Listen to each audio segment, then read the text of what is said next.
मित्रांनो, आपल्या महाराष्ट्रातील रस्त्यांची अवस्था आणि खड्ड्यांमुळे वारंवार होणारे अपघात आणि या अपघातात होणारे मृत्यू किंवा जखमीबाबतचा आकडा दिवसेंदिवस वाढत चाललेला आहे. बऱ्याच ठिकाणी आता चांगले रस्ते झालेले आहेत. पण बऱ्याच ठिकाणी असे रस्ते आहेत, की गाडी चालवताना कोणता खड्डा चुकवावा आणि कोणता नाही हे सुद्धा कळत नाही आणि त्यामुळे अपघाताचे प्रमाण सुद्धा वाढत आहे. आणि मग यामध्ये काही जणांचा मृत्यू होतोय, तर काही जण जखमी होत आहेत आणि आत्तापर्यंतच्या खड्ड्यांमुळे होणाऱ्या अपघातांमध्ये जास्तीत जास्त लोक असे आहेत, की जे सर्वसामान्य मध्यमवर्गीय लोक आहेत आणि ते त्यांच्या कुटुंबातील एकमेव कमावती व्यक्ती आहेत, जे आपल्या मोटारसायकलवरून रोज कामाला जातात आणि परत येतात. पण जाताना आणि येताना रस्त्यांवर असणाऱ्या खड्ड्यांमुळे त्यांना त्रास होतो. ज्यादातर मणक्यांचा त्रास होतो, तर कधी अपघात होऊन मृत्यू होण्याची किंवा जखमी होण्याची शक्यता जास्त असते.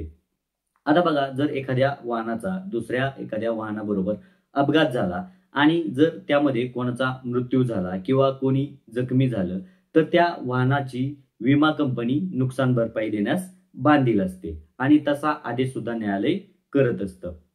पण जेव्हा अपघात हा रस्त्यांवरील खड्ड्यांमुळे होतो आणि यामध्ये मग एखाद्याचा जीव जातो किंवा एखादा व्यक्ती जखमी होऊन कायमचा अपंग होतो, तेव्हा त्यासाठी जबाबदार कोण? नुकसान भरपाई कोण देणार? तर आता मुंबई उच्च न्यायालयाच्या एका निर्णयाने या अशा खड्ड्यांमुळे होणाऱ्या अपघातास जबाबदार कोण हे स्पष्ट झालेलं आहे. तर मित्रांनो, आजच्या व्हिडिओमध्ये आपण याच केसमध्ये न्यायालयाने काय काय निदर्शनं नोंदवलेली आहेत, काय काय नियम घालून दिलेले आहेत ते पाहणार आहोत. नमस्कार मित्रांनो, मी नितीन स्वागत करतो तुमचं आपल्या एका नवीन व्हिडिओमध्ये. मित्रांनो, व्हिडिओ शेवटपर्यंत स्किप न करता पहा आणि चॅनलवरती नवीन असाल तर चॅनलला सबस्क्राईब करायला अजिबात विसरू नका. चला तर मग सुरू करूया.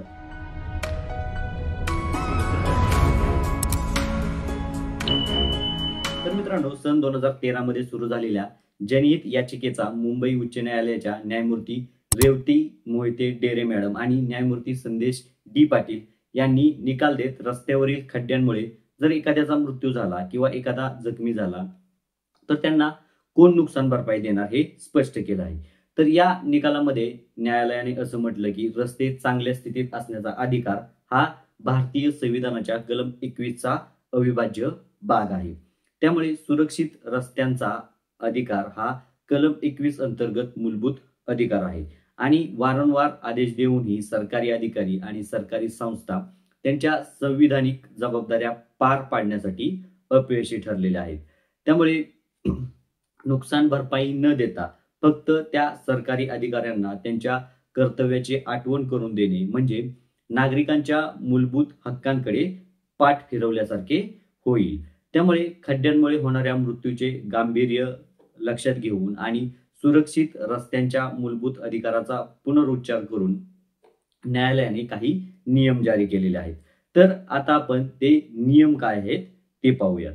तर बघा, खड्डे किंवा उघड्या मॅनहॉलमुळे झालेल्या मृत्यूसाठी संबंधित प्राधिकरणाकडून 6 लाख रुपये नुकसान भरपाई दिली जाईल आणि दुखापत झाल्यास दुखापतीचे स्वरूप आणि गंभीरता यावर अवलंबून 50,000 ते 2,50,000 रुपयांपर्यंतची नुकसान भरपाई दिली जाईल. त्यानंतर नुकसान भरपाई निश्चित करण्यासाठी समित्या स्थापन केल्या जातील. त्यानंतर समितीच्या बैठका या दोन्ही पार्टीने परस्पर ठरवलेल्या ठिकाणी घेतल्या जातील. त्यानंतर समिती स्वतःहून किंवा मृत व्यक्तीच्या कायदेशीर वारसांनी किंवा जखमी व्यक्तींनी सादर केलेल्या अर्जावर कारवाई करू शकते. त्यानंतर कंत्राटदारांकडून वसूल केलेल्या दंडातून किंवा रकमेतून समिती नुकसान भरपाई देऊ शकते. अशा निधीच्या अनुपस्थितीत संबंधित प्राधिकरणाची जबाबदारी घेईल. त्यानंतर अशा प्रकारे स्थापन केलेली समिती खड्डे किंवा उघड्या मॅनहॉलमुळे झालेल्या मृत्यू किंवा दुखापतींचे बळी ओळखेल. त्यानंतर निकृष्ट दर्जाच्या कामात दोषी आढळणाऱ्या कंत्राटदारांवर आणि अधिकाऱ्यांवर कठोर शिस्तभंगाची आणि दंडात्मक कारवाई केली जाईल आणि अशा कारवाईत त्या कंत्राटदार आणि अधिकाऱ्याला काळ्या यादीत टाकले जाईल. दंड आकारणे आणि कायद्यानुसार योग्य विभागीय किंवा फौजदारी कारवाई सुरू करणे यामध्ये समाविष्ट असेल.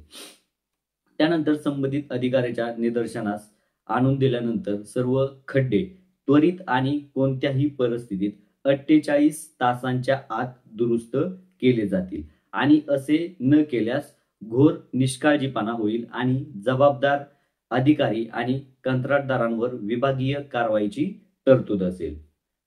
त्यानंतर नुकसान भरपाईचा दावा आल्याच्या तारखेपासून 6 ते 8 आठवड्यांच्या आत नुकसान भरपाई दिली जाईल. असं न केल्यास विलंबासाठी अधिकारी वैयक्तिकरित्या जबाबदार असतील आणि अशा प्रकरणांमध्ये दाव्याच्या तारखेपासून पैसे भरेपर्यंत नुकसान भरपाईवर वार्षिक 9% व्याज आकारले जाईल आणि महाराष्ट्र राज्याकडून या नियमांची व्यापक प्रसिद्धी केली जाईल, जेणेकरून बाधित व्यक्ती किंवा कुटुंबे मदतीसाठी समितीकडे संपर्क साधू. तर मित्रांनो, या नियमानुसार आता जर रस्त्यांवरील खड्ड्यांमुळे एखाद्या व्यक्तीचा मृत्यू झाला किंवा एखादा व्यक्ती जखमी झाला तर त्याला नुकसान भरपाई देण्याची जबाबदारी ही संबंधित कंत्राटदार आणि संबंधित शासकीय अधिकाऱ्याची असणार आहे. त्यामुळे आता रस्त्यांवरील खड्ड्यांमुळे झालेल्या अपघातातील निर्दोष सर्वसामान्य व्यक्तींना नक्की न्याय मिळेल.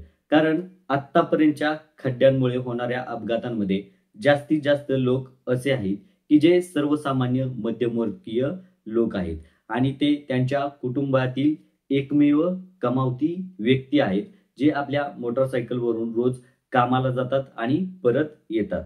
पण जाताना आणि येताना रस्त्यांवर असणाऱ्या खड्ड्यांमुळे त्यांना त्रास होतो. ज्यादा तर मणक्यांचा त्रास होतो, तर कधी अपघात होऊन मृत्यू होण्याची किंवा जखमी होण्याची शक्यता असते. तर अशा सर्वसामान्य व्यक्तींना आता न्याय मिळणार आहे.